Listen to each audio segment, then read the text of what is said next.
শীতে সবাই কেমন আছো? শীতকাল মানে সবার বেড়াতে যাওয়ার ইচ্ছা হয়, তো আমরাও বেরিয়ে পড়েছিলাম। আমরা গিয়েছিলাম পুরুলিয়া। তো আমি, আমার এক বন্ধুর ফ্যামিলি আর আমার ননদের ফ্যামিলি, আমরা সকলে মিলে গিয়েছিলাম। তো আমরা মেদিনীপুর থেকে ট্রেন ধরে পুরুলিয়া স্টেশনে গিয়েছিলাম। তো ওখান থেকে আমাদের গাড়ি করা ছিল। তো আমরা ট্রেন থেকে নেমেই আমাদের যে গাড়ি করা ছিল সেই গাড়িতে উঠে আমরা চলে গিয়েছিলাম আমাদের হোটেলে। তো জায়গাটি খুবই সুন্দর, আমরা প্রথমবার গিয়েছিলাম, খুবই ভালো লেগেছে আমাদের।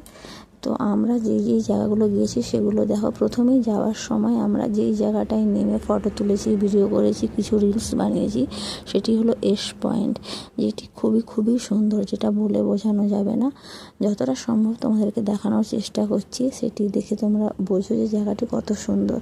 চারিদিকে পাহাড়, সেখানে পাহাড়ি এলাকার মুগ্ধ বাতাস, যা সত্যি মন জুড়ে যায় দেখলে।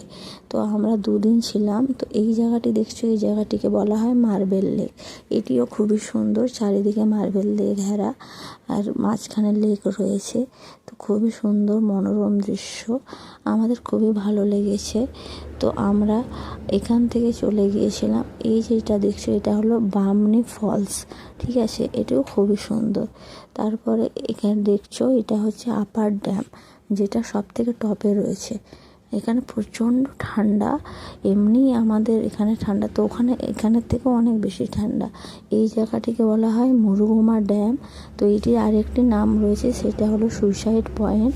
কোনো এক সময় কেউ এখান থেকে পড়ে মারা গিয়েছিল, তাই সেই জন্যই জায়গাটির নাম দিয়েছে। তো যেখান থেকে পড়ে গিয়েছিল সেখানটিতে দড়ি দিয়ে ঘেরা রয়েছে, কারো যাওয়া যায় না।